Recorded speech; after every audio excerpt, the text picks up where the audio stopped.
You're right. That is a very, very scary thing when you already have something good going. You don't want to like mess it up. But Yes. I think that I'm someone who I've had a lot of good things going, and they mess up without me even doing it. I didn't have any part on why this fell apart, but it fell apart, and I kept going, and I'm on to better things. So I think I'm really used to taking risks because I'm an entrepreneur, because it's just me, and sometimes it's either going to be a yes or a no, and I just kind of have to deal with it. I just want money in the bank. Have no time for them. We just pray and say amen. Been here, boys, since way back when. I just want money in the bank. Hello, everyone. My name is Walt, and I'd like to welcome you to BossLocks, a show where we are redefining professionalism and proving that natural hair and professionalism do coexist. And we do this by speaking to some amazing people, the Black leaders, CEOs, professionals, and just people in everyday's lives who are doing something big for the community or just redefining the standards in their own environment. Now, today I have the honor and privilege of speaking to MK, Michole Kemp. MK, how are you doing today? What's up? I'm doing great. Thank you for having me, by the way. And thanks for bringing on, man, especially in your busy schedule too. Yes, I Um, appreciate it. yeah. So for those who don't know, MK is a content creator and entrepreneur who you can find with the camera, everything from weddings to high-end videos and photography for your content needs. You know, she's been doing so many things for a long time now, from working with the task force for global health, school district, even doing some things for Fox Sports, and just seems like everything in between. So, MK, you are the first videographer we've had on, and I have a bunch of questions to ask you. But to That's what's start up. off, I would like to know what are the three things that most people don't know about you? Oh man, that's a really good question. Um, hmm. Most people don't know that I really have a love for ASL or the deaf community. Mm, Um, and I hope to be an interpreter one day. So a lot of people don't know that. Let me think. Oh, that's crazy because I feel like I'm just a camera. I'm just a walking camera, and that's what people know. So um, maybe that I like being at home. hmm Uh, I really am outgoing. I really love people and everything, and I love being out. But when I'm home, it's like heaven. I love being at home. I Um, feel that. and um, I don't know. Maybe that I am born and raised in Atlanta, Georgia. I don't know if many people know that, but you know now. Yeah, I mean that's definitely something to say because I just moved here. I'm almost on 2 years in Atlanta, and so when you meet someone who's actually born and raised here, that's definitely something to be like, yeah, I'm actually from here, born Yes, here, this is raised here. my city. This is your city for real. I'm just here. I'm here visiting. I'm waiting on like I feel like after like 15 years, I'll start to just say like, yeah, I'm here, but just don't expose It's me. everybody's city, you know. Mm. So a love for the ASL, that's pretty cool. I think that as we start to learn about everyone's kind of personal journey and I feel and also just from like a global standpoint as well, you start to learn more about the ASL and like schools and everything. I know the school I went to offered that as like a language that you could take, like instead of Spanish or something else, you could really major in ASL. So I started to hear it more and see it more as well. Matter of fact, I forgot the name of the company, but they had some type of tile on them, which I Some thought type of was what? pretty. Oh, like neckties with braille on Oh, them. And I mean, I guess wow. that's a little different, but yeah, it's just really No, cool to that's interesting. Yeah, representation and just making spaces available for everyone. But exactly. yeah, what kind of led you into? Into ASL. Mhm. Um, well, yeah, like you said, I went to school and it was offered. I think before then I really didn't think much about it, and maybe because I never came across a deaf person, Mhm. um, or it was never discussed as I grew up in grade school, and then when I got to Georgia State, and they told me, I'm going to need a minor to go along with my film major, I decided to do American Sign Language. And I don't know, like, it's just very, very emotional and heartwarming at the same time for me at how the deaf community is treated, as well as how awesome they are, like beyond what people see. They're freaking amazing. And I just really want to be able to communicate with them and to communicate for them. Yeah, that's really cool. So that's interesting. That's why I didn't need. So you actually needed a minor to go with yours? Yes. At Georgia Interesting. State, some majors require a minor. So Interesting. Well, that's a pretty cool one to pair with, especially videography, because typically when we think of videos, like obviously it's the visual aspect, but it's like the sound that goes with it. It'd be right. pretty cool to kind of like pair those together. Exactly. One day that's the goal, to put my two loves together. That's One what's day. up. Did you watch the show Master of None? Does it have to do with sign language? I didn't, but I need to watch that. It was by Aziz Ansari, and actually Lena Waithe was one of the writers on it. Okay. I think it came out like 2017, but it's I a remember Netflix show. Okay, I remember watching a Netflix show where there were kids signing within it, but I'm not sure the name of it. Tell me the name of Oh, that again. gotcha. Oh, Master of None. It actually has nothing to do with it, but there was Oh, one episode in season 2 where instead of kind of following the normal path of the characters, they decided to just focus on the lives of a few people, and there's this one group that was deaf, and so the whole episode was just silent, and they were just mm, kind of signing the whole time with subtitles, of course. But I just thought yeah, that was really cool. It kind of like takes you in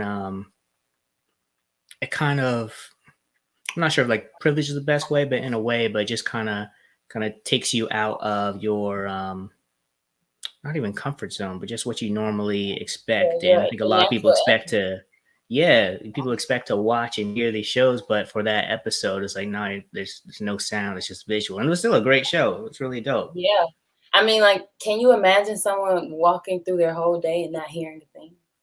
Right. That's that's pretty insane. It is. It Yeah. is. So Hmm.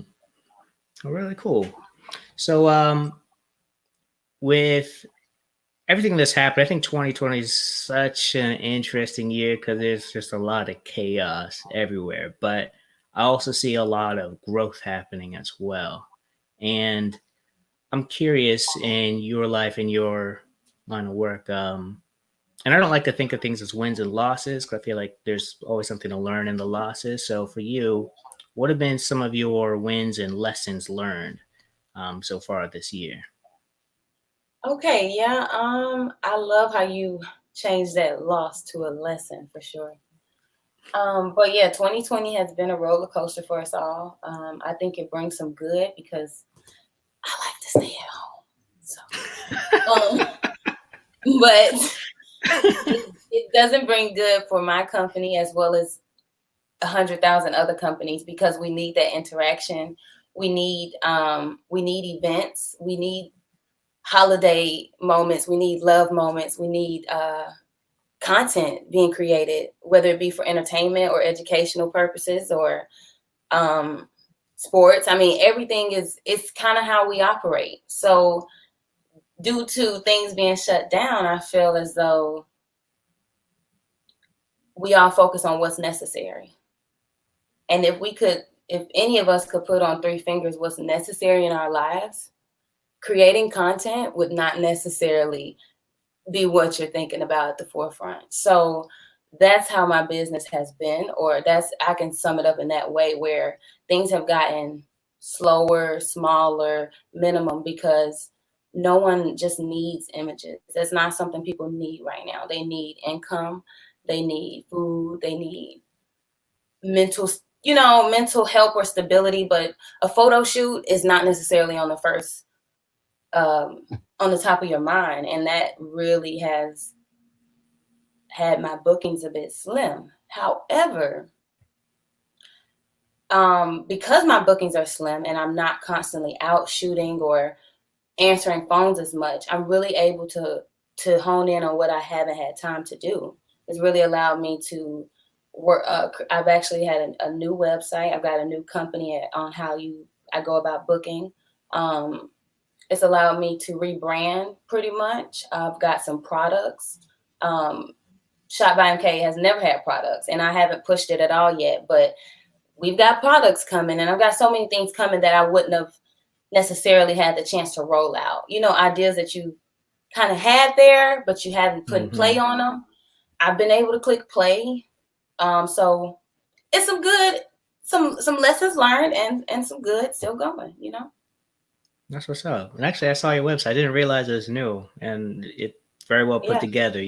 Simple, easy to go through. Like a lot of times, it's just like just too much going on the site. But you're just like, okay, this, that, okay, over here. And I saw the products too. They look pretty nice. Thank you. I try to make it self-explanatory because we shoot so much. And right now I can get a call from a wedding client, and then in a second I can get a call from a 15-year-old boy who wants to just do a photo shoot. So I want to make sure my website is, I guess what's the word? I don't want it to be intimidating to anyone. I want you to feel like, oh, she can do whatever I want. Let's get into it. Right. How about do you ever find that people feel kind of intimidated when it actually comes to the photo shoot? Because I'll say for me, I feel like I need a smiling coach. Like I feel fine smiling and every day. When it comes to the camera, I'm just like, oh, what do you want me to do? What?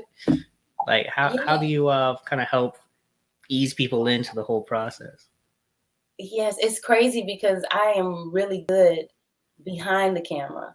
I'm a mess in front of it. So I understand the nerve-wracking feeling that you instantly get just because it's a camera right there looking at you. So because I understand that and I work with it so much, I really think I have a skill at being able to make you feel comfortable, whether it be the conversations we had before the shoot, that I've exchanged numbers with you and I'm showing you my personality. I'm showing you that I really care about what we're going to create. I'm letting you know that we can talk very often, and you're welcome to send voice memos. I'm not sure if every photographer is that open. And so you may feel like, okay, I'm still not sure who I'm meeting. I'm still not sure who I'm shooting, but I don't want you to feel like that at all. I want you to know, let's do, we're friends. Let's go into this like friends and let's create something. And so when we get to the shoot, of course you still have people who are very nervous.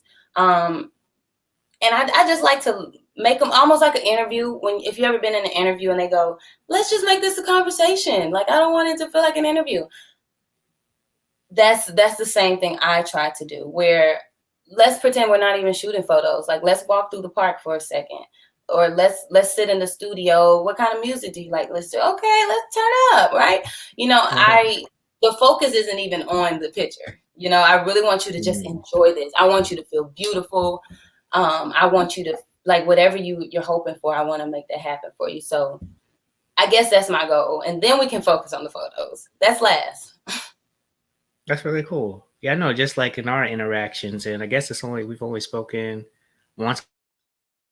I mean, it's you really do a good job of getting that positive energy out there. It's I already feel like I've known you for a minute.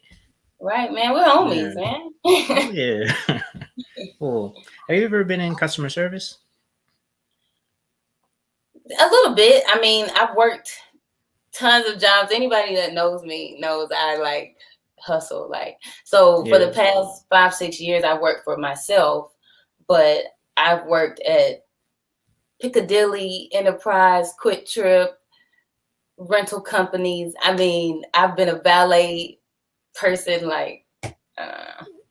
Gotcha. I was wondering because when you were explaining the whole the process, experience, and everything, I was like, wow, okay, you do a good job of making that whole customer experience. It's not just we're here to take photos. It's almost like an event, a kickback even. Yeah, whatever you want it to be, as long as it's appropriate and professional, we can do it. Right, we're not that close. Yeah. But I really wish I could somehow. I should do this. This is what COVID brings me, where I should record what a process is like with me and put that on my website, because I do think that you may never know that based off of just my images, so that's a good maybe point. people know that. I don't know. Yeah, get on the other side of the camera. I feel like you have the personality for it. We'll see. We'll see. So, what actually got you into film? Everyone asked me this question, so my answer is already ready to go. And it was Nicki Minaj. Oh, really? As crazy as it sounds, I love her. I loved her. Now I just love her. She's awesome. But when I was when I was in like 9th grade, I don't know, 10th grade, I loved her. And I just wanted to recreate her videos. And somehow, some way, I think I asked my mom for a camera. She got me a little digital camera. And I would be through school just trying to recreate Nicki Minaj videos, like with my classmates, with my teachers. And it was really fun. Like, I'm sure the videos were not edited well or shot well, but it created such a good time, like amongst my friends and teachers. And then I was getting a lot of views on YouTube. And because I would post them, which no one goes searching for them because they're gone now. But they were up there, and some of my friends would see that and feel like, oh, I want to rap. Can you shoot me a video? And that's what sparked it all. So from that point, I started shooting videos. And then upon graduation, I started working on sets of music videos. And it just kind of sparked from there. I just kept going. Oh, wow. Just started from being a fan of Nicki Minaj, recording your own videos. And so it's interesting. You kind of almost like not stumbled, but just ended up shooting videos for other people just because. Yeah. I just wanted to shoot myself. But then looking back, I'm like, Lord Jesus, why didn't anyone tell me to stop? I guess they realized I was having a good time, and it brought about a skill or a talent that I really would enjoy. So worked out. That's cool. We got to bring those videos back one day, like a one day only. CMK in the early day. The crazy thing is I've been stopped maybe about, I'm not making this up, maybe about 5 times or less in my life where people recognize me from those videos. And they clearly are Nicki Minaj fans, because at the time some of the videos have over 100,000 views. And so it's really like, what on earth? Why aren't I viral and famous? But right. You put that Nicki page back up. Yeah. I just did a photo shoot with a couple maybe in June, and he said to me, "Did you used to make Nicki Minaj videos?" And I was like, I didn't know if I should be honest or not. Like, what have you seen? But yes, he's seen the videos, and so it's crazy. Wow. Okay. So you're kind of on that influence. You like that private celebrity that, like, back in the day when no one knows where they are, who they are. Then all of a sudden, like, are you that Nicki Minaj? You did that? Right. No, actually, though, that you say that, I really want to be like that celebrity that no one knows, but like has that the money to match, as well as the what's the word I'm looking for? Like the status, just like a well-known photographer, but only the people cutting the checks really know her name. I feel you. That makes sense, especially because you say you like to stay at home. So yeah, behind the camera, I feel like it's interesting. A lot of videographers and photographers, they do such an amazing job at bringing life out of people, life into the room. But it's like, yo, just keep me on the other side. Don't show me. Yeah, I feel like the reason I like staying at home is because when I go out and shoot, no matter if it's at the park, the studio, or wedding, I like really giving my all. And I'm like really talking to people and really listening and trying to remember like when you guys met, and I'm trying to remember when you graduated and what sports you like. So I'm really getting into this. And so when I get home, it's like, okay, we can stay here for like 2 days if you need. Like, I feel you. My dad, he once told me, because I actually feel the same way. I feel like I walk the line of an introvert and an extrovert. I'm starting to get more comfortable with being an introvert, even out in public. Like, I'll still talk to people and everything, but like, I'm very protective of my energy and everything. And my daddy once kind of explained it to me almost like a rechargeable battery. You know, you go out fully charged and everything, but you also have to make sure you kind of go back to just recharge yourself, like in the right way for you too. No, you're I feel right. you. I've been working on that just a tad bit. You're right. Mm-hmm. So what type of things do you do to kind of recharge? I love to. Me and my girl. I live with my girlfriend, so we love to go sit outside and just play music and just kind of enjoy it. When the weather's good, we'll sit in the back Mm-hmm. and do that. Watch TV, lay down. I love to ride my bike. I like to work out. Um, Hang with my family. Those are things I don't really do often because I'm always working. But they're always Mm-hmm. working as well. I feel like, America, we are the working class. As much as, there's levels to the economic thing, we all work. And that's just the only Truth. way we know how to live. Mm-hmm. Um, so yeah, I just try to do the small things that people may think they may do that very often. I really don't get to. So Yeah. Me and my girlfriend were actually trying to look for places to ride bikes and everything here in Atlanta. Yeah, we actually need yeah. to find like a place to get bikes too. Like, I don't know why I feel like when you're younger, it's like, oh no, I'm just gonna get that bike from Kmart. But now I'm like, I don't really know where to go get bikes. Well, I mean, you could go anywhere. It just depends on like the level of serious bike rider you want to be. Like I feel like you Yeah, I can just go to need two Walmart wheels, yo. anywhere, or Oh, you that's can go true. to a direct bike store and get like different gauge and get all the You know levels. what? You actually just helped me because I think I see people on like the Beltline thing, and they always got those like Mhm. serious bikes with the foot things. So I see it all the time. Like, okay, I guess I need that. So I'm an adult now, but no, I'm just gonna go to Walmart and get I have a whatever they basic got. bike. Right, I just needed to go forward. Yeah, that's. I just don't want to fall off. That's it. It's Hmm. only required. Right.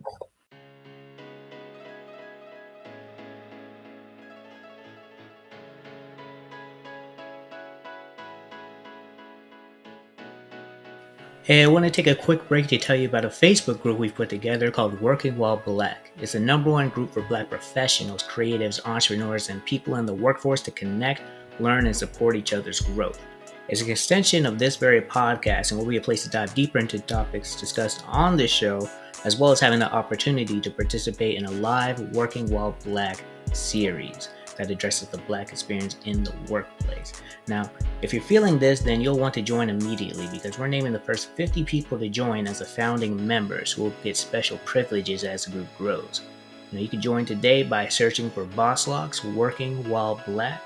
And also, to just make it real easy on you, if you click the link in the description, it'll take you to our site. We can learn about our guests and everything that they're doing, but also you'll see really easy instruction on how to join the group. I'm talking about like a click of a button and boom, like you're there. So, it's free, it's easy, and it's built to support Black growth. So join today, and I'm looking forward to see you there. Now, thank you very much for listening, and now back to our show.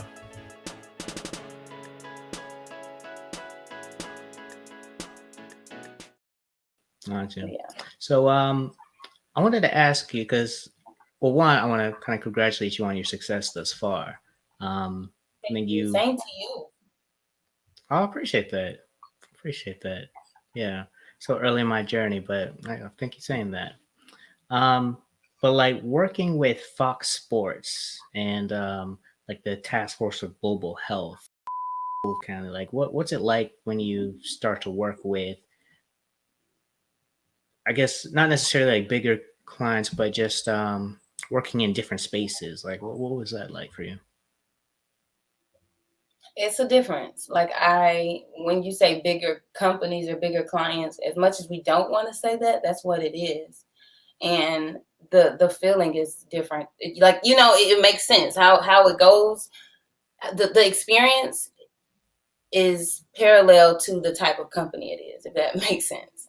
Mm-hmm. So when I work with county schools, education is not the best as far as like how it's ran. And depending on what county you're in, a lot of people may not be familiar with Georgia. or the counties in Georgia, but depending on what county you're in, the education system can be pretty poor. So I'm saying in parallel, I feel the experience was on that level as well, as far as the support I got working with them. I feel it was just as bad as the support students get being in that county and in that school system. But don't get me wrong, I am a student of DeKalb County. I'm a product of DeKalb County. So they're not all horrible, but I was a teacher. I was an educator for 1 year. I taught film, and it just wasn't the greatest experience because I didn't have the proper support in the building that I needed. But the students are who keep you there. They're so just full of life. High school, but sometimes it's a little challenging when their interest isn't film, their interest isn't gym, their interest isn't anything other than just being there, you know, and just to it just wasn't the greatest environment. So the experience wasn't that great. But being able to be a role model to certain students, or being able to be that ear that they needed to talk to, or even some teachers, some coworkers, just keeping them uplifted about the Monday all the way to the Friday was what was nice for me. And then you have a whole different experience where you have the task force or Fox Sports, where the experience was amazing. I still work with the task force. I started as an intern. I enjoyed it so much, and they enjoyed what I provided for them so much that they offered me a temporary position. And then from there, when I explained to them, like, I have my own company, this is what I do, boom, I became a contractor. So now I am a contractor for the task force, and I provide a lot of photos and videography for them, for their educational videos, for things that they film overseas or out of the country and need edited together. I do their holiday events, all of that. And every time I'm taken care of so well. Just from day one to the end of the day, they're amazing. They send me gifts and things like that, send me notes and letters. It's just, I mean, but I do think it's the financial difference. Like, how much money does a school district have to send me letters and notes to let them know, to let me know that they're thinking of me? That really does something to someone. So for another company to be able to do it, it shows you just the difference in a lot of things.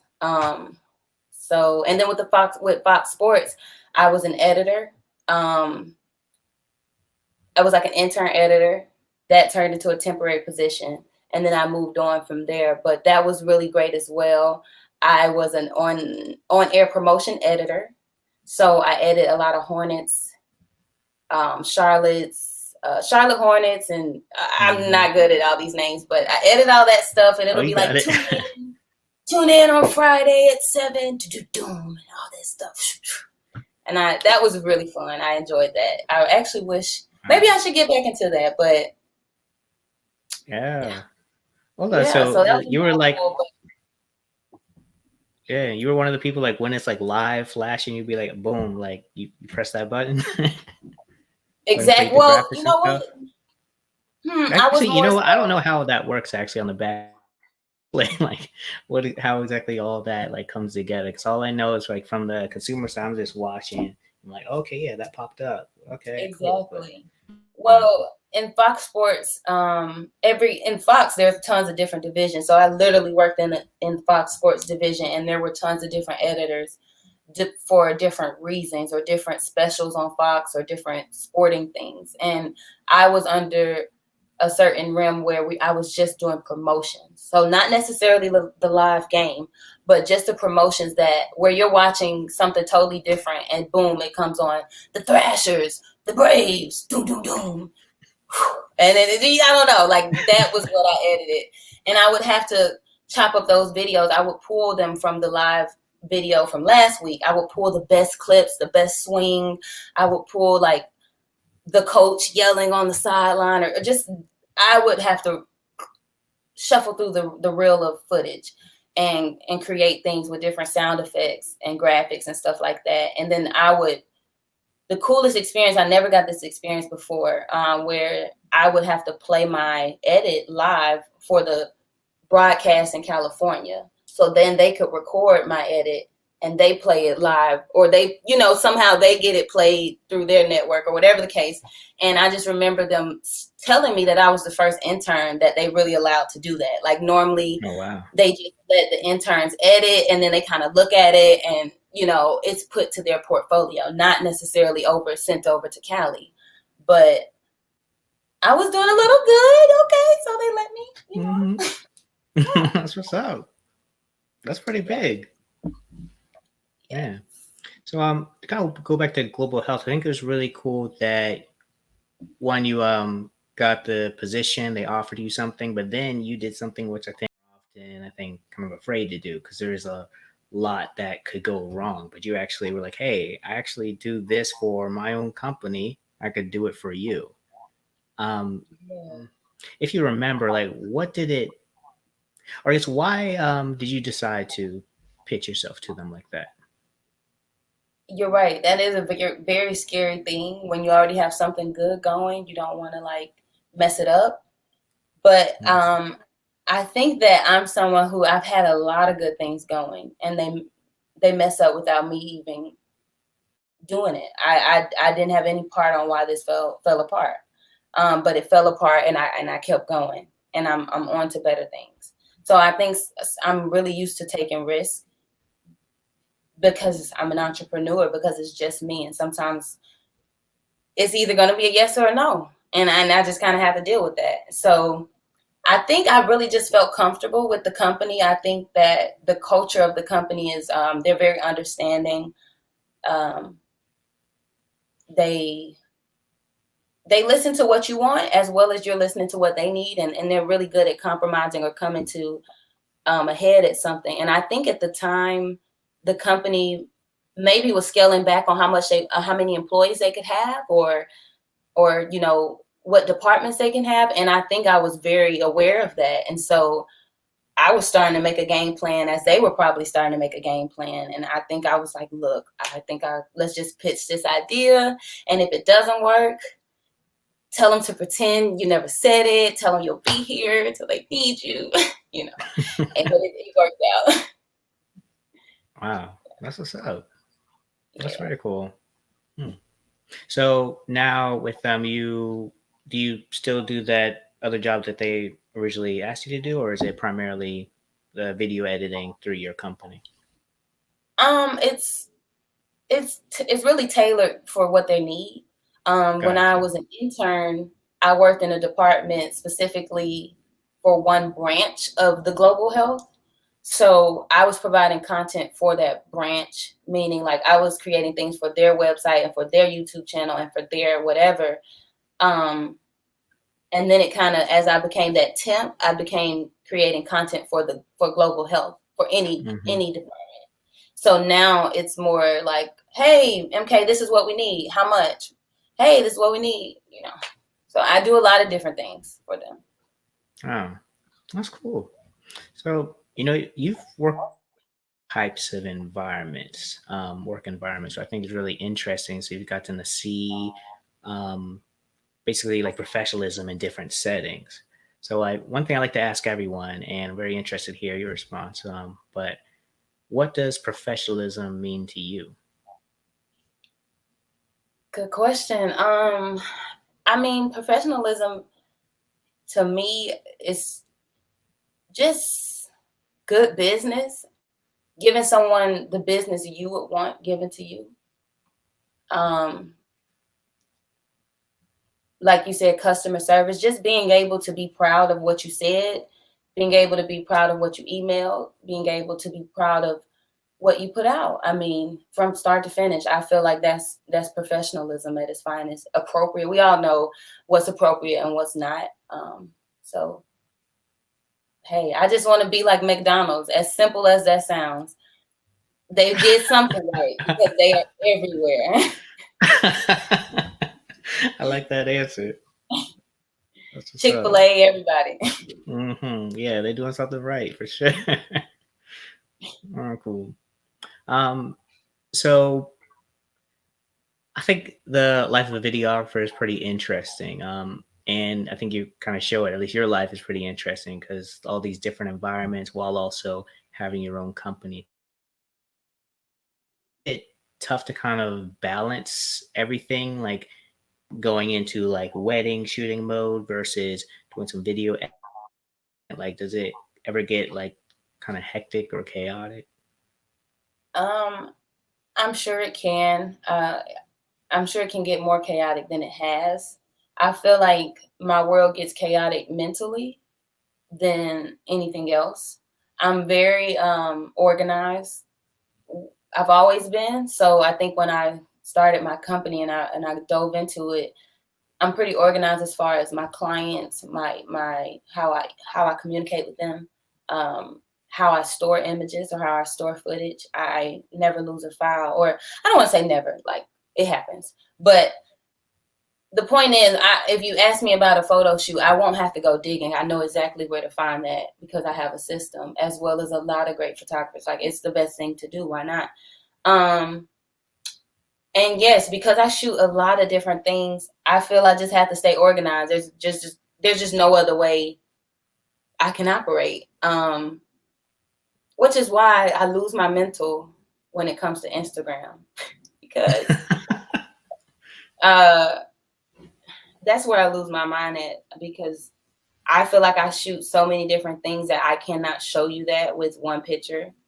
Boom, and then I can't show you that with the 9 pictures now that you're viewing that like it's a little frustrating, and I really want people to go to my website because sometimes I feel like my Instagram may just give you a taste versus everything, and you might have missed something, and I really want you to see it.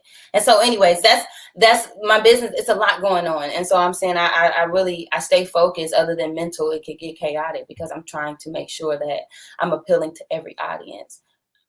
I'm trying to make sure that the maternity audience is taken care of just as much as the influencers or the celebrities. Like, I feel you. Yeah, that's a good point. Like Instagram, like it's a scrolling platform, so someone might see, and with the algorithms too, they might see that wedding photo and like never see another pic again. So like in their mind, you're the wedding person. Like they might need like someone to really help with that podcast video shooting, but they're like, oh no, she does weddings. She probably don't want to do this, or yeah. I feel you. that's It's good exactly you have the what it is. website. That's Mhm. exactly what it is. Yeah. So, Yeah. but I feel as though, and maybe you can speak on this too, but I feel like resumes or websites and things are not spoke about as often as they were. But that could be because of the industry I'm in, and I don't just go to interviews every other day, but I don't think people check your website as much as they want to check your Instagram. They don't. They don't. I know. It's like I also offer some like consulting stuff, especially digital marketing with people. And honestly, like, so it's very important to have a website, but at the same time, if you don't have Instagram or Facebook, you're kind of hurting yourself. Because even me, like when I hear about a business, I go check the Instagram. I used to check the Yeah. Facebook, not as much anymore, but I will go to the Instagram or Twitter and see if I'm feeling it really. And if you Yeah. have the website, that's like the secondary place. Like first, you got to like pass the Instagram test. Okay, all right, cool, interesting. Let me check it out. Then go to the website. Exactly. And that grinds my gears. How you just said you have to pass the Instagram test before I even Mhm. click the link. Oh, I wish Yeah, it could be what it used to be. It used to be the other way around, for it's sure. true. That's true, actually. Very true. It's like the website was the ultimate thing, like unimaginable, even, and it still is. I think too, like having a website. And a friend of mine actually, Darius, he has a line network, but he actually kind of pointed it out to me because I was like, yeah, this website. I don't know. I was like, nah, like you have the website that really sets you apart from everyone else. I mean, that's hurt. It's like it really is like a yin and yang thing, or something else. You really have to have both together to really Right. um, be out there winning, and you have more control over the website too. So you could really show who you really are without having to follow a 9 or 3 row grid or anything. So Or likes and influence. yeah, Absolutely. yeah. Yeah. It's funny you say that because as we compare where I've worked or who I've worked with, I do feel like the bigger companies, or not, like you said, not bigger, more like, because they may be bigger, but it's just more a different industry where entertainment is nowhere near that. Like the entertainment isn't the goal. They don't even really care about my Instagram. Like there's someone where I won't even expect a tag from. Like I won't even expect it to see it on Instagram. And it might be confidential work. It might be something where it was just a doctor, a talking head, and it might play in their office. Like, so my website is so worthy to them, but to other genres of life, it's like, girl, send me the Instagram. Facts. That's facts. Yo, I actually didn't even think about that. Like people who just don't even care about the Instagram. That's a good point. That's a really good point. And I guess also really puts you in that different lane. So like there's so many ways to get it. It's kind of Exactly. Yeah. Like I need to get in that lane some more. Yeah. That's what's up. Yeah, it's dope. Cool. So another thing I wanted to ask you, because you got to shoot a wedding in Mexico, right? Yes, twice. And I'm blessed. Twice? Say that, Yo, yes. what was that like? Awesome, man. I want to do it next week if I could. If someone called me right now, that would be amazing, because I mean, it's just shooting weddings in general are just beautiful. Like, you know what I mean? You have to get the shot, but it's so much love on the other side of the camera that you're enjoying the moment regardless. Like, and to be somewhere, of course, luxury or somewhere you're not used to, it's just awesome. Like it's just a really, really humbling or blessing feeling to like be out of state. My camera allows me to travel, and most of the time it's for no cost. So it's just, no words can describe it. I mean, to be able to have your feet in the sand and the stabilizer in your hand, like every videographer knows, that's a great feeling that does not compare to standing in the parking lot. Like, it's awesome. That's right. I like how you said that. Does not compare to standing in the parking lot. Yeah, that's real though. That's real. It totally is. I mean, and I'm someone who, when I travel with my clients, I kind of capture it all. I capture more than what they're paying for, just because I'm just having so much fun, and like, camera is my middle name almost. So it's like, we could have just got off the plane, but I'm capturing that. Like, do it again, go back, come back, walk again, just because this is so awesome. We'll never get this moment again. And I really enjoy being a part of that, because like when I was born and when they were born, in no way did they think Michole Kemp was going to shoot their wedding. And so for someone to wake up and to lock that in and to send a deposit and to make plans for me, like, I give all praise to them. That's such an experience. Oh, wow. That's a really good point. I like how you worded that. Wow. When they were I'm born, serious. when you were Like, born, that's like you never knew crazy. you're gonna, yeah. I mean, because a lot of people dream of their wedding day and they say they want this and this and this, but they never know who's going to film it or anything, or like who's going to take pictures. So you chose little old me, like, yeah. Wow. Yeah, I guess that's a good point. Being chosen for a wedding, that's honorable. Do you think that people, because videography and filmmaking is such an interesting world because there's so many things and pieces and lanes to go down. And I know you also, in like the million other things you offer, you do real estate services as well. Like, is there any like ranking in the videography world, like the different types of shooting and stuff? when you say ranking, what do you mean? Like, there's tons of different types of like videography, like as in, like most people stick to one thing they shoot, and or maybe two or three things. I really am the eyeball that I can't pick. Like, I think it hurts me in the long run. I've talked to mentors and other people who want me to pick and want me to focus on the audience, but my heart won't let me right now. Like, it will come. I'm only 26, so I just feel like I will hone in on or stick to a genre soon. And so I'm saying that there's a lot of videographers who are just real estate videographers, and their videos are crazy because that's all that they shoot. Like from house every day is a house in their face. And then there's a videographer who's only for weddings, and like every day they are shooting weddings. Like, so I'm that in one, and I'm shooting all of that just maybe once a week, or once a month. And so I don't know. I don't know if you, as far as rankings, I don't know who's the videography judge, but I do think that when you hone in on something, you are a tad bit better at it.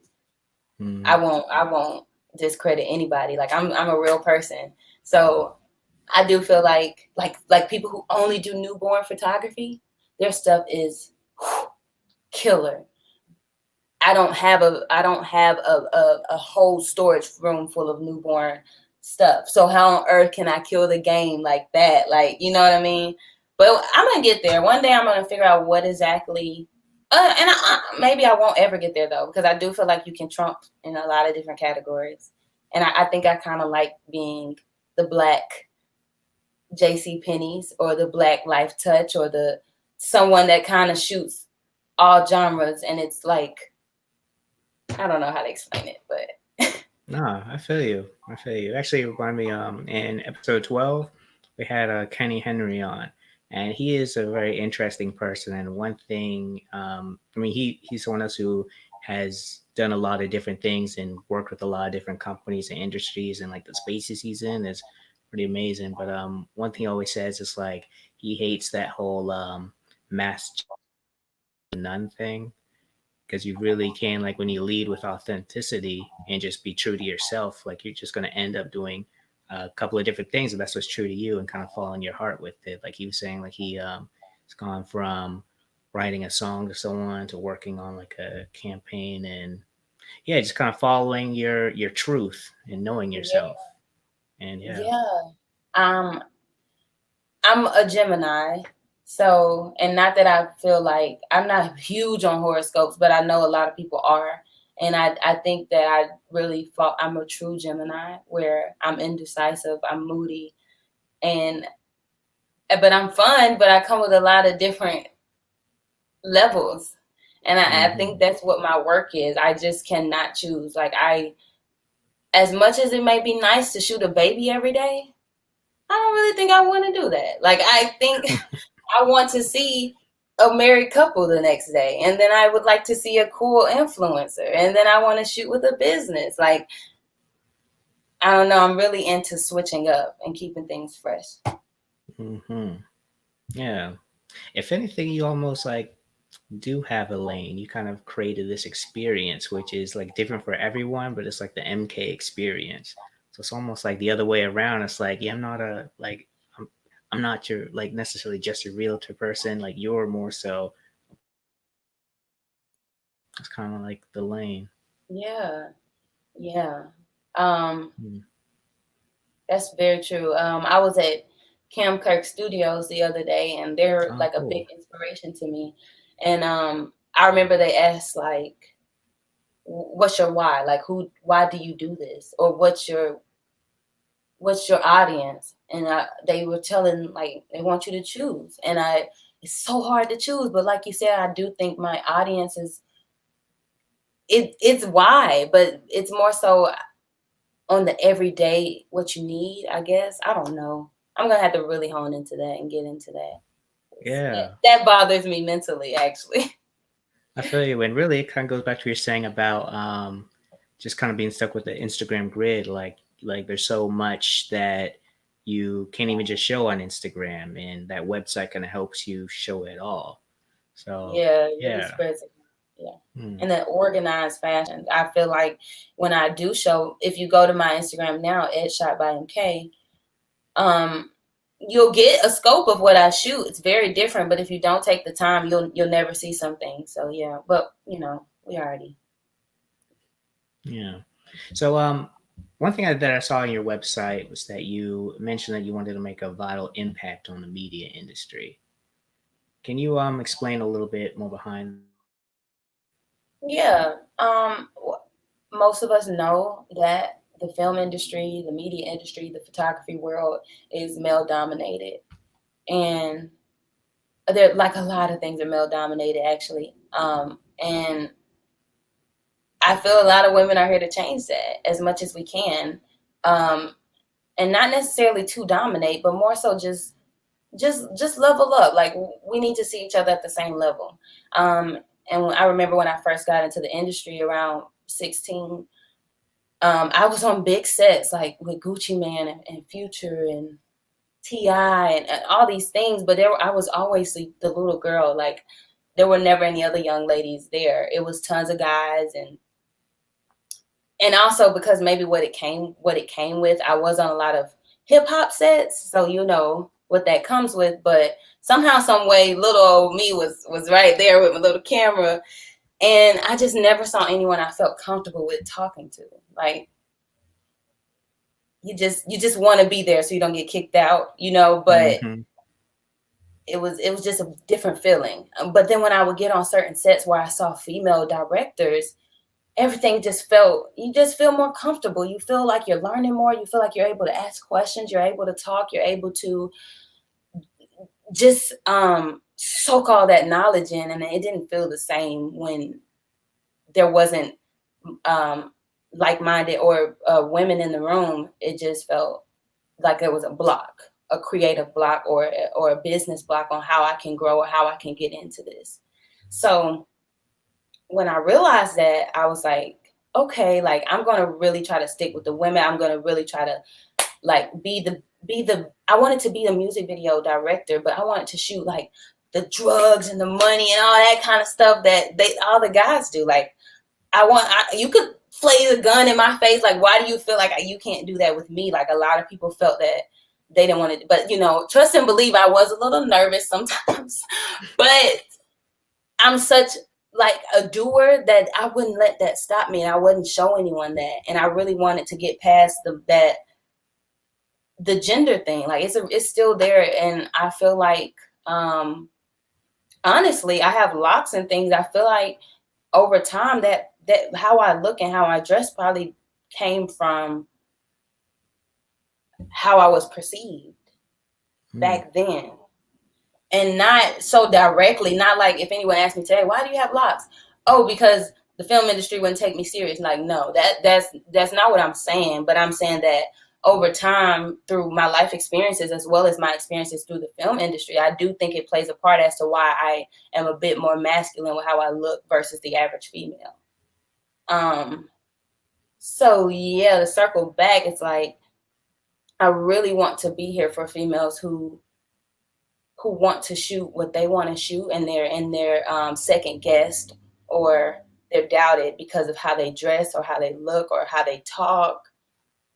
Anything like do you and do it with someone who's going to say yes. Just keep going. Like you won't believe what I've been through, but you just keep going. Like because it's crazy what good will come out of you believing and you working hard. Hmm. I love that. Thanks for sharing too. Yeah, Yeah. it's important to see yourself where you are, like not just yourself physically, but like other people who look like you, been through what you've been through, just like that relatability. Yeah. And that's part of why I started BossLocks, was to really just show that federally companies can discriminate against you based on your lock. Schools can not allow you to come in to learn there because of your Mhm. hairstyles or basically anything they want, really. But just because there's those rules in place and have the power to do that, like we're still in these spaces, and you kind of proved that. You were like in these music videos. Like, what years were you kind of doing like the stuff with like It's like Ti and Gucci? 2011, 2010, 2011. 2000. Well, Yeah, let me start 2010 all the way probably to about 2013. I would say that. gotcha. Yeah, Yeah. those are different times too. So you're in there and like that definitely does something. Like I think just people who you'll probably like never even meet are gonna see you and be like, oh, okay, she did that. I can too.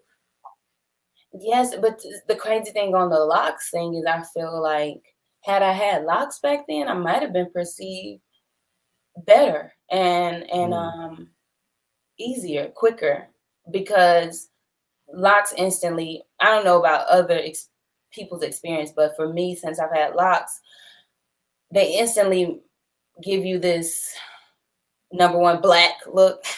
They give you this, and some people are intimidated by you immediately. So it then makes you look hard. It makes you look stronger than the average. It makes you look um masculine or a little tougher than the normal female. So if I had I looked like this, honestly, at the age of 16, 17, 18, I do think had I walked on the set with my little camera and my locks, I think they'd probably be like, oh, here, what you here to shoot? Oh, okay, what's your name? Da-da-da-da. That's not how it went though, because I had my long pretty hair maybe flat ironed, or maybe a sew in, or maybe, I don't know, it could have been in a ponytail. I was such a girl. I had on pink shirt, and I'm just like, yeah, the camera, not clueless or anything, but that's just how it appears. And I feel like in the film industry back then, it wasn't really for you. You look like a little kid. Like you're probably somebody's child over there, or you're probably someone's sister on set. Whereas if I look like this, I do think I would have been like treated a little differently. I hope it makes sense.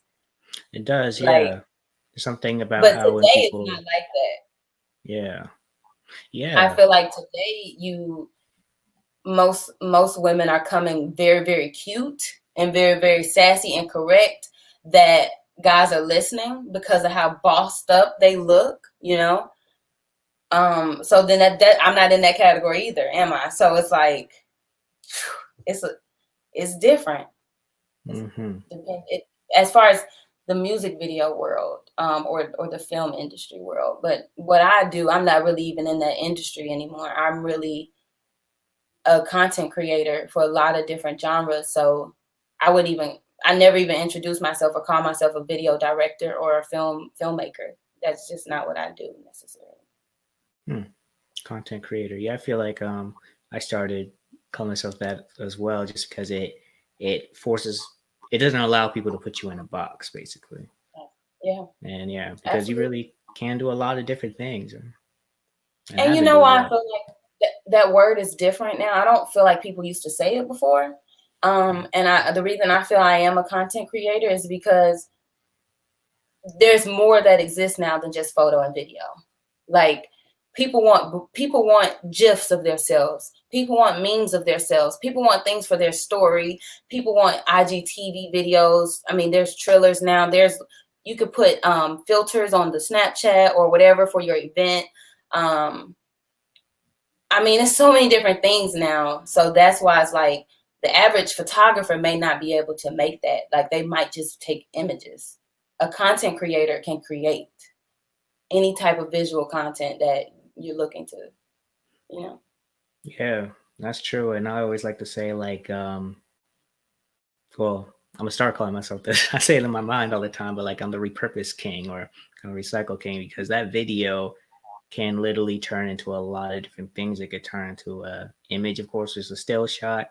It could turn into a GIF, like you mentioned, a boomerang. It could even really flip it into things like a book, even. So there's like, when you really look at it as content, not just video, you can see, okay, this could be so many different things. And I guess kind of like you, like you're not just this one person, you're so many different things. There's a lot that leads to MK kind of behind the scenes. Like there's a whole journey, lessons learned, wins, losses, or all of that stuff. Right. Absolutely.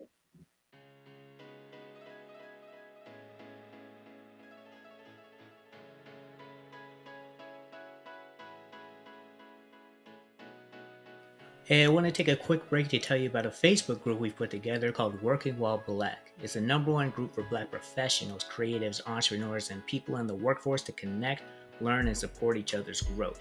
It's an extension of this very podcast and will be a place to dive deeper into topics discussed on this show, as well as having the opportunity to participate in a live Working While Black series that addresses the Black experience in the workplace. Now, if you're feeling this, then you'll want to join immediately, because we're naming the first 50 people to join as the founding members, who will get special privileges as the group grows. Now, you can join today by searching for BossLocks Working While Black And also, to just make it real easy on you, if you click the link in the description, it'll take you to our site. You can learn about our guests and everything that they're doing, but also you'll see really easy instruction on how to join the group. I'm talking about like a click of a button and boom, like you're there. So, it's free, it's easy, and it's built to support Black growth. So join today, and I'm looking forward to see you there. Now, thank you very much for listening, and now back to our show.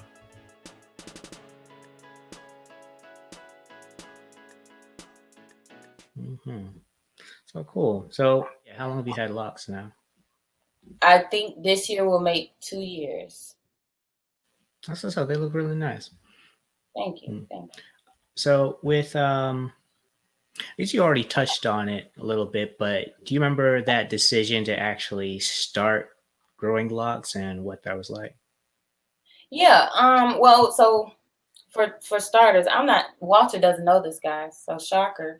These are lock extensions. So if you look real close, I'm really getting I gotta get the closer. This is only for Walter. This isn't really for everyone. I'm just being personal with Walter. But if you look close, you can see what's my hair and then where the extension starts. So when I first got them, they were kind of at this level. Mm-hmm. I don't know if you can see that now. And they've kind of grown since then. And so eventually, probably when it gets down to like here, I'll probably cut the extension off and just let my hair breathe and grow it back to however. But I'm not someone who was willing to do the ugly stage. Unfortunately, I know that like the term is probably not the best, but I really have to look nice for what I do for a living. And from what I've been through and how much I know it matters, like what you look like as far as how people perceive, how they talk to you, like how they work with you, it matters. And so I just didn't want to feel self-conscious or feel inadequate with like shorter locks while I'm trying to shoot a video or while I'm trying to really get into this wedding. I really will overthink my hair. So I had to get extension and breathe through that. But I've loved it. I've had them for 2 years now. Yeah. You said, what made me get it? Oh, yeah. Right. Sorry, I had to explain it because it's like. I love that. I love the direction it went. Her hair is so long. Like, how did that grow in 2 years? It'll be crazy because some people ask me stuff. I'm really open. I don't lie and pretend that it's all my hair. But people go, wow, like your hair is so long. You must have been growing that for like 10 years. Like, and I was like, no. Like, and I feel bad. I feel like I'm like, I know how serious they're taken to certain people. So I never want to like be disrespectful. But what made me get them is I've always just really not liked my hair, but I'm a girl. And in America, you're taught to like love your hair and you're beautiful regardless, no matter how your hair looks. But real life, some people's hair is not the best. Like, and so it was just a struggle, life struggle, trying to like love my hair, but then also trying to be girly with my hair and then realizing I'm not even that girly. So now how do I wear my hair? Because this is way too girly. Like, so I just went through a lot of shifting at how I wanted to look. And I think that maybe my senior year of college, I realized like I want to lock my hair. Like I just wanted locks. Like I felt like I love braids. I love like styles that I don't have to do anything with other than like I can style me up real quick, but I don't want to have to do anything else. So I love braids. And when I realized that, I was like, man, my mom should have locked my hair when I was younger. Like I wonder, my whole life would have been different. Like just because of that. So I just was ready to do it. And I did a lot of research on lock extension. I did a lot of research on getting locks and just trying to love yourself through that stage. But I was like, I don't know if I could do it. So yeah. Yeah. Thanks for sharing all of that, and especially the lock extensions as well. I think part of what I want to do is help people just understand, like, regardless what you do with your hair, it's like your choice. It don't really matter what other people think. And I'm glad you shared all of that, because I remember when I first started, I remember hearing about lock extensions. I didn't really know much about it, so I didn't even pay it any mind. But it actually is a great way of helping them grow down as well. So it's not just like it's it's not like a cop out on the ugly phase or anything. That is actually a good way to kind of help with the growth process, so they kind of grow down and everything. Right. And yeah, Never so really thought of that. That's very true. yeah. And another way, now these are handmade, it's human hair, but I feel as though I'm helping someone's company, someone's small business. These were like very expensive, as well as the service. It cost almost as much as girls pay for lace fronts, maybe 3 times. Like if they got their hair done 3 times, that's how much all of this costs. But I never had to pay for it again. And Yeah. then I feel like times change, we learn things and things evolve. And so I know a lot of people who have gotten lock extension, as in like gotten their locks put back on. I know people who have gotten someone who's passed away locks put onto them. As it might sound a little Oh wow. crazy, but to them it did something for them because they passed away. Like it's so many beautiful things that can come out of lock extension, and I hope people realize that when they, you know, they You think just differently. Yeah, you just kicked the door wide open. I didn't even think about all of that. That's Yeah. really cool. That's really cool. Man.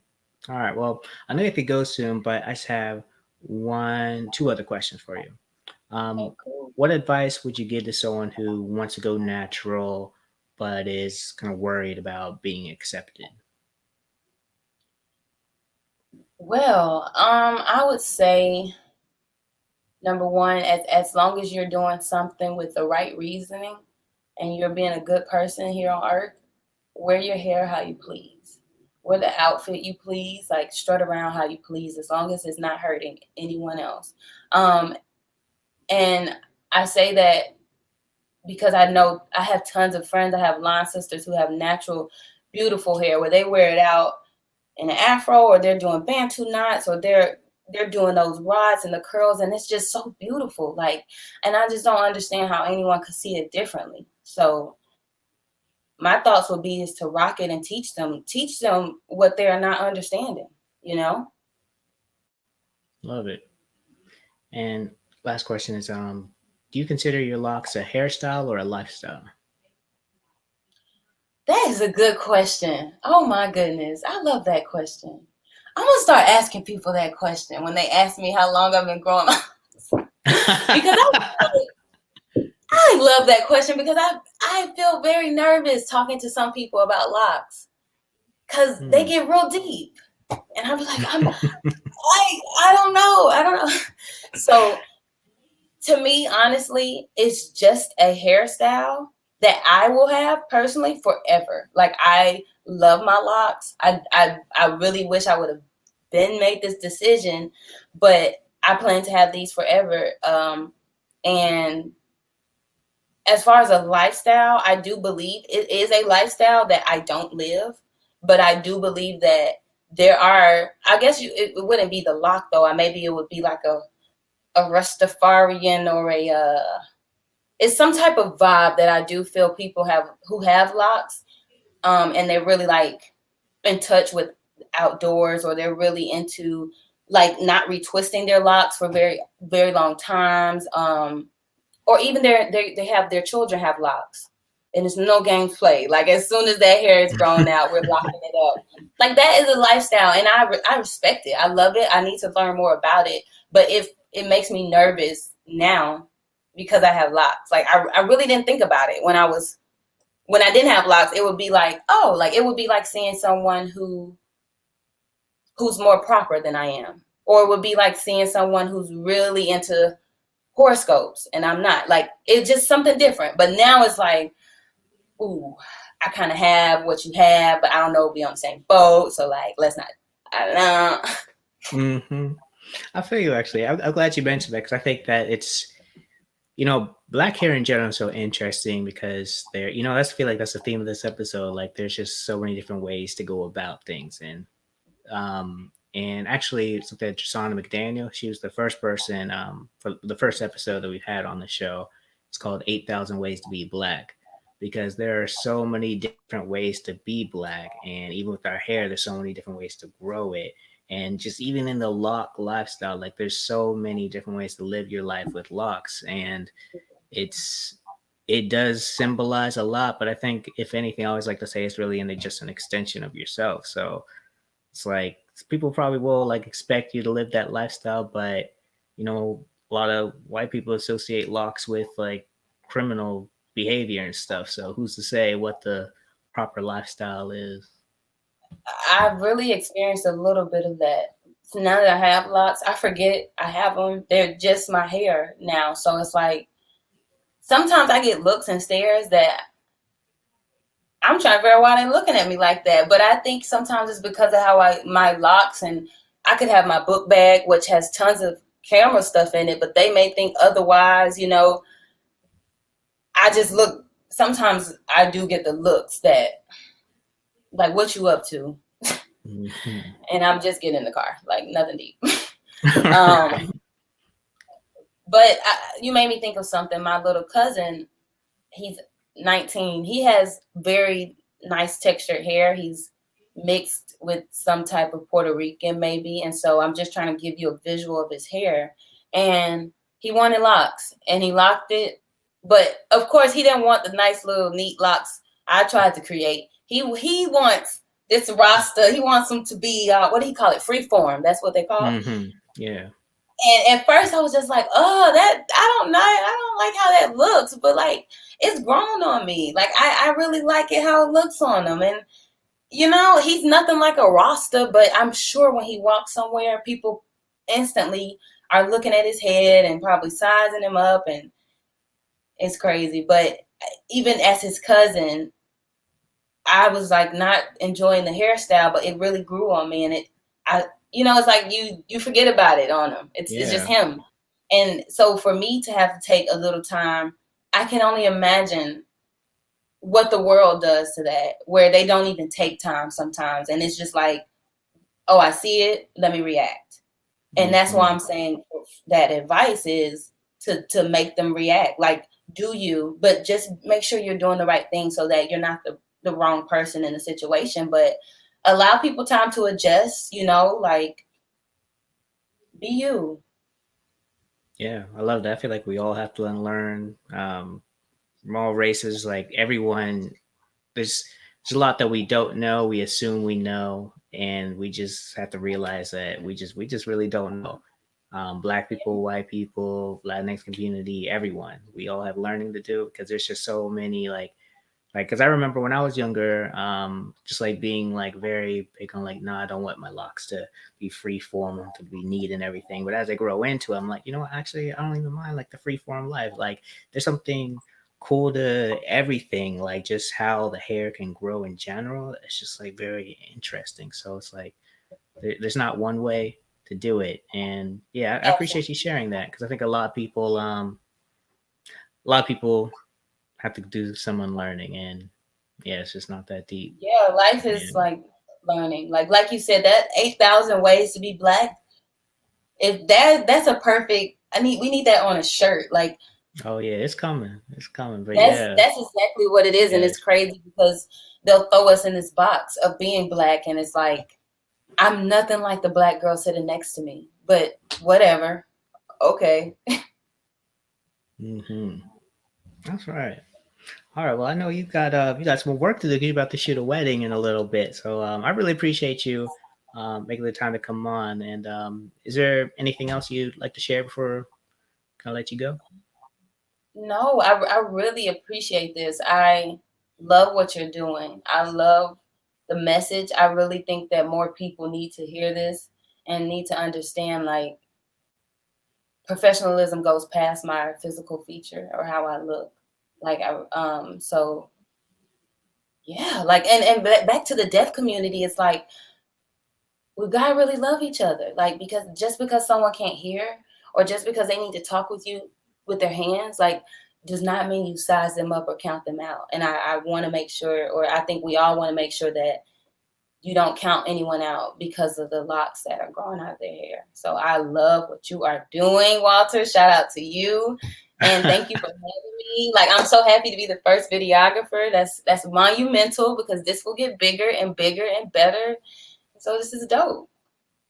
Yeah, that's what's up. You know what? You're making me realize I probably need to bring on someone, and a translator, of course, because I don't know the signs yet. I'll say yet, 'cause I'm gonna start learning. But yeah, I need to bring someone from the deaf community on. But yeah, thank you very much. I appreciate you sharing all that. I just want money in the bank. Have no time for them. We just pray and say amen. Been here, boys, since way back. That is a wrap. Thank you so much for listening to today's episode. It's BossLocks, where we are redefining professionalism and proving that natural hair and professionalism do coexist. Now, if you like today's episode and want to learn more about our guests, go ahead and visit www.bosslocks.org. You could also click the link in the description. It'll take you right to the episode page where you can see all the different links and places to learn and connect with our guest. And while you're there, make sure you subscribe to our newsletter, which is the best place to get direct messages from me to you. We'll always continue to announce things through this podcast, but you'll be able to get more information about everything happening outside of the podcast. Once again, thank you for listening. My name is Walt, and I will see you next time. David told me fire upon them. I don't even wanna watch them. Cause the way that they're hating, that shouldn't be a problem. David told me 30 billion. Out this world, I want other Williams. Not Serena, I'm talking about the skinny one. But the skinny one. Money in the bank. Money in the bank. I just want money in the bank. Money in the bank. I just want money in the bank. Money in the bank.